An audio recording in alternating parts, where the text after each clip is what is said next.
You won't believe the level of nonsense I got dragged into with my HOA president, Grace. Imagine being threatened with fines, not for your yard, not for your house, but for skipping a 6-year-old's birthday party. Sounds impossible, right? Well, that's exactly what happened to me. Before we dive in, comment which country you're watching from. Let's see how far this story travels. It all started when Grace, the self-proclaimed queen of our neighborhood, knocked on my door one Saturday morning. She had a flyer in hand, bright pink with balloons on the sides. "You are required to attend my daughter's birthday next weekend," she said, with the same tone you'd expect from someone issuing a court summons. I thought she was joking, so I laughed. She didn't. Grace leaned in closer and explained that the party was an official HOA community event, and that all homeowners were obligated to attend. She even pointed to some bogus clause in a community participation rule she had clearly typed up herself. I politely told her I couldn't make it. I had a family commitment out of town that weekend.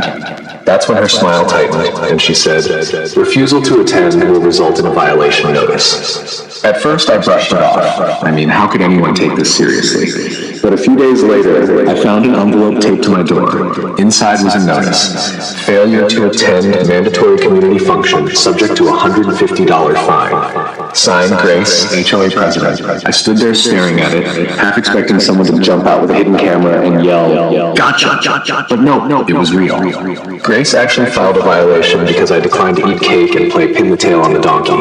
I decided to let it sit and see if she'd drop it. Instead, the harassment grew. Grace sent out mass emails to the entire neighborhood calling me uncooperative and a negative influence on community morale. She even cornered me in the driveway one evening, saying, "The HOA is watching, and there will be consequences if you don't start complying."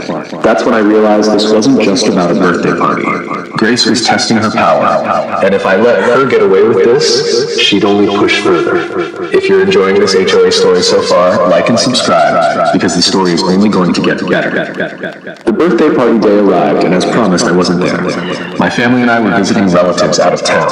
I thought maybe, just maybe, Grace would throw her little event, get over herself, and move on. Oh no, that wasn't in her playbook. While we were gone, my phone started buzzing. First, it was emails, then text messages. By noon, I had a dozen missed calls from Grace. Each voicemail was more unhinged than the last. One of them literally said, "Your absence is a direct violation of HOA bylaws. I will be contacting law enforcement." I actually laughed out loud at that one. What cop on earth was going to enforce birthday attendance?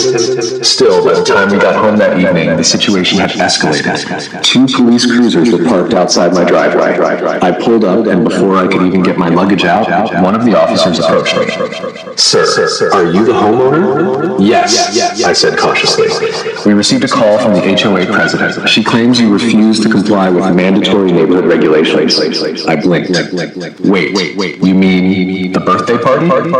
The officer looked uncomfortable, but he nodded. "She said you were deliberately disrupting community order and causing distress to residents." I could see Grace standing behind them, arms crossed, trying to look like some kind of martyr. She had neighbors gathered around whispering like this was the trial of the century. I pulled out the so-called violation notice and handed it to the officer. "This isn't law. There's no such rule in the HOA charter. And even if there were, it's not a criminal matter. This is harassment." The officer sighed, glanced at the paper, and then said to Grace, "Ma'am, this isn't a police issue. We don't arrest people for not attending parties." Grace's face turned crimson. "But he's undermining the community. This is sabotage." The officer cut her off. "Ma'am, you've misused emergency services. Filing false police reports is a crime under state law." That's when Grace's confidence cracked. She started backpedaling, claiming it was a misunderstanding and that she just wanted the HOA taken seriously. But I wasn't about to let it slide. Grace thought she could wiggle out of it by playing the misunderstood HOA president card. But I wasn't letting her rewrite the script. I told the officers right there on my lawn, "I want this documented. She used 911 to report a fake crime. That's abuse of emergency services." The officers nodded and began writing up a report. Grace tried to interrupt, waving her hands.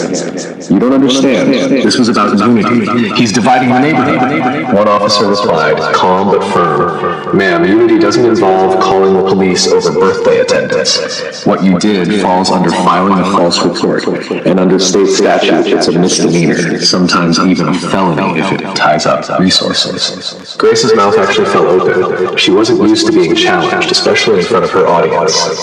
Neighbors who had gathered around were suddenly whispering against her. A few even laughed outright. The emperor, or in this case the queen bee of the HOA, had no clothes. A week later, I received official notice. The police had fined Grace for misuse of emergency services, And a hearing was scheduled for her position on the HOA board. I had attended that meeting, and let me tell you, it was glorious. The room was packed. Grace tried to spin her story into a community-building effort gone wrong, But people weren't buying it. I had recordings of her voicemails, copies of her bogus and mandatory party notice, and the police report itself. I laid it all out calmly, one by one. By the time I finished, the board didn't just vote to censure her, they voted To remove her permanently.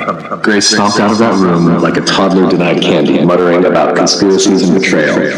But the damage was done. Her reputation tanked, her fine stood, and she was barred from ever holding office in our neighborhood again. The best part, every time someone brings up birthday parties at future HOA meetings, people chuckle and say, at least attendance is optional.